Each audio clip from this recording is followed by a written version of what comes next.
kegiatan pada hari ini kita sudah melihat langsung di tempat terisolir masyarakat kita yang ada di Lukuu.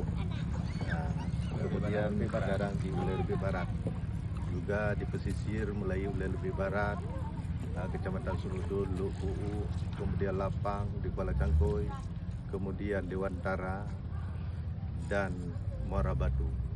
Inilah semua kejadian di pesisir. Mungkin kita sampaikan kemarin bahwa musibah di Aceh Utara lebih daripada tsunami. Karena kenapa lebih daripada tsunami? Dari hulur sampai ke hilir. Kalau tsunami kemarin hanya di pesisir, tapi sekarang inilah kejadian yang sudah kita lihat. Mungkin seperti kita sampaikan kemarin sama Pak Menko, kemudian sudah kita sampaikan sama Ketua MPR RI dan juga kepada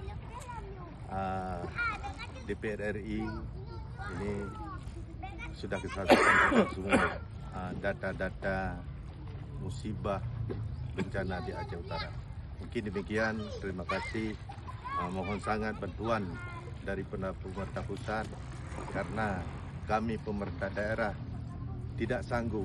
Kenapa tidak sanggup? Bukan tidak sanggup memberikan Indomie, tetapi 75% masyarakat kita hilang rumah, rusak berat, sarana ibadah, pendidikan lumpuh, kesehatan lumpuh, kemudian jalan putus, infrastruktur semua rusak, kemudian tebing sungai kita putus, dan 2 bendungan kita jebol, di I1 Jambuai dan bendungan yang ada di Sawang.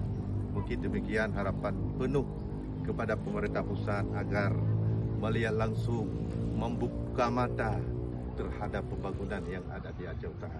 Mungkin demikian harapan kami kepada Bapak Presiden, agar Bapak Presiden berkunjung langsung untuk melihat bencana yang musibah, bencana yang ada di Aceh Utara. Mungkin demikian harapan kami, masyarakat Aceh Utara.